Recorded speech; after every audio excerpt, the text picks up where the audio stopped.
Hello, my name's William, and this is my presentation on the risks associated with the U of T Front Campus Climb Day and how to manage those risks and the legal considerations around this event. A little bit about the event. First of all, it will be a climbing event where a climbing wall will be erected on the front campus lawn. It will be a temporary climbing wall, and the goal is to encourage movement and exercise through climbing. Entry will be free from 10 a.m. to 4 p.m., and it will be available to all U of T students and staff.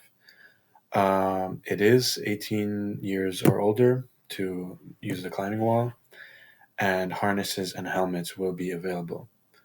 Volunteers from the kinesiology faculty will be present, and they will be helping um, helping climbers put on their gear, and as well as spotting them and helping them with the belay, making sure they're not falling off the wall. And it's also important to note that the structure will be erected by a contractor, a separate company, and finally, it will be in the summer, and the wall will be about 25 feet tall. So it's quite a tall wall, and obviously, there will be some risks associated with that. The first risk to consider is any harness or helmet malfunction. This could be due to faulty equipment, so a faulty harness or a faulty helmet not properly maintained or somehow damaged. And also the improper use or fitting of the equipment itself. This could be, for example, also associated with a wrong size being selected for any climber.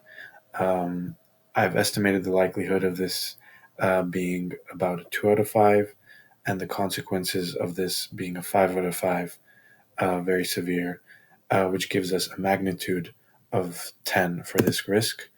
So as you can see from this risk matrix, that would be a high risk.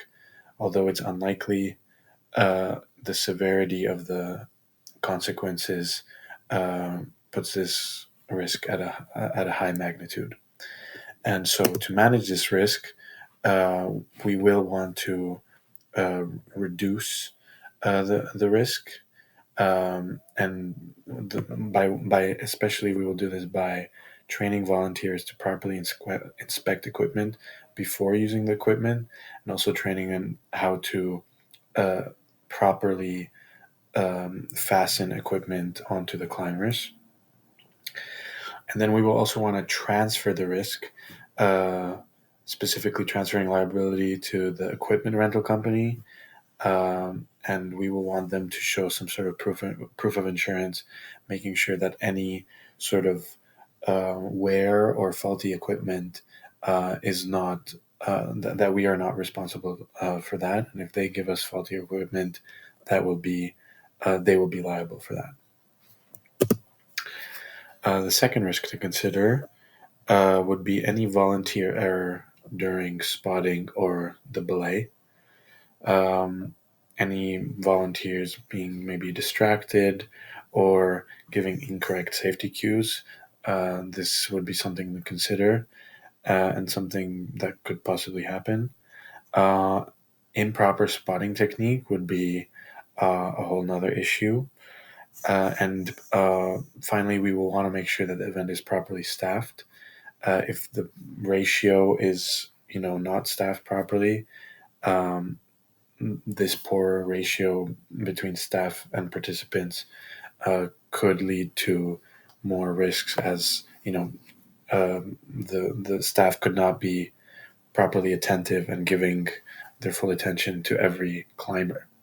I've assessed that the likelihood of this is about a 3 out of 10, and the consequences, out of 5, and consequences 4 out of 5, uh, making this risk a magnitude of 12, which is higher than the first risk, and this is because the consequences are major, while the event being very possible.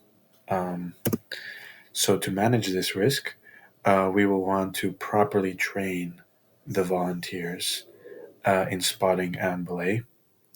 And so this would be our way of reducing risk. We can also further reduce risk by, like I said before, properly staffing the event. And we might want to consult some climbing professionals or any climbing centers and get their expert opinion on what the ratio of volunteers and staff to climbers should be. May it be maybe two climbers per volunteer, or whatever it may be, and then we it's on us to manage how many participants are at the event and how many we are letting in. So we might want to put up some barriers, some fencing, and make sure we are not overcrowding the space, and making sure we still have an adequate ratio of staff to participants. Risk number 3 would be ankle injury during descent. This is quite specific, but uh, this would probably occur when a climber lands awkwardly during their descent or at the bottom of their descent. Um, Another factor that could influence this would be the belayer or the spotter lowering the climber too quickly. And it could also be possible for the participant to lose their footing on one of the holds. Um, this, to me, seems like something that could definitely happen. So the likelihood is definitely possible. So a 3 out of 5. Consequences, probably also a 3 out of 5, just because the range of severity could depend on, obviously the speed of the descent and so on. But uh, a sprained or broken ankle, in the grand scheme of things, is not necessarily life threatening. And then through the risk matrix, this would give us a magnitude of 9. And as we can see in the matrix, this would be a moderate risk. So we will still want to manage it, but it definitely doesn't need to be at the forefront of our mind. To manage this risk, we would want to transfer the liability, and then this will be the primary way of managing this. Participants will have to sign some sort of waiver accepting that there is an inherent risk of climbing and there is an inherent risk of injury, not just limited to ankle injury. Um, the waiver will have to be, um, pretty standard and extensive, and we will turn to industry standards for that. But the main 2 points to the waiver are that it should be electronic and available in multiple languages. And then the final risk is any climbing wall malfunction, a foothold coming loose and falling on people below, or injuring the climber as he is expecting there to be a foothold that will function, or uh, an error during the contractor's setting up of this structure. This likelihood is the likelihood of this is very little, so it's unlikely that this would happen. But the consequences of some issue could be quite severe, and the magnitude of this risk would then be a 5. As you can see, because of the rarity or unlikelihood of this incident, it will just be a moderate risk. And to manage this, primarily we will want to transfer the liability to the contractor. The contractor should be fully liable and responsible for the wall setup, the maintenance of the wall during the event, and the deconstruction of it, safely deconstructing it after.